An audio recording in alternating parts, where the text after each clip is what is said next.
বিসমিল্লাহির রহমানির রহিম। রব্বি ইশরাহ লি সাদরি ওয়া ইয়াসসির লি আমরি ওয়াহলুল উকদাতাম মিন লিসানি ইয়াফকাহু কাওলি। প্রিয় দেশবাসী, আসসালামু আলাইকুম ওয়া রাহমাতুল্লাহ। আজকে পবিত্র জুমাবার। এই পবিত্র দিনে সকলে বেশি বেশি করে নেকি হাসিল করুন, ইবাদত করুন।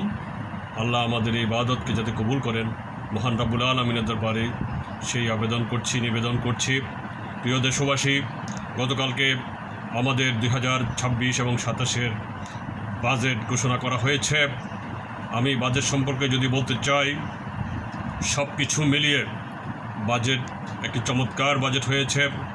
দীর্ঘ 17 বছর স্বৈরাচারের দুঃশাসন, নিপীড়ন, নির্যাতন, লুটপাটের পরে ইউনূস সরকার এসে কোনো পরিবর্তন আনতে পারেনি, বরঞ্চ বোঝা বাড়িয়ে দিয়ে গেছে।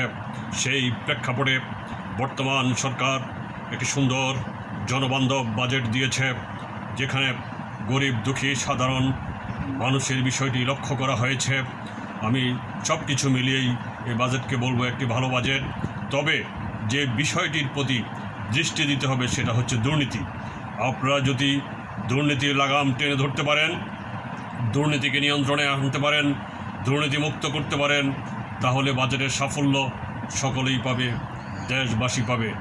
অন্যথায় দুর্নীতিবাজরা এই সুন্দর একটি বাজেট এবং সুন্দর পরিকল্পনাকে নস্যাৎ করে দিতে পারে। সেই দিকে সজাগ দৃষ্টি রাখার আহ্বান জানিয়ে এখানে শেষ করছি। আল্লাহ হাফেজ। বাংলাদেশ জিন্দাবাদ। বাংলাদেশ ডেমোক্রেটিক মুভমেন্ট জিন্দাবাদ।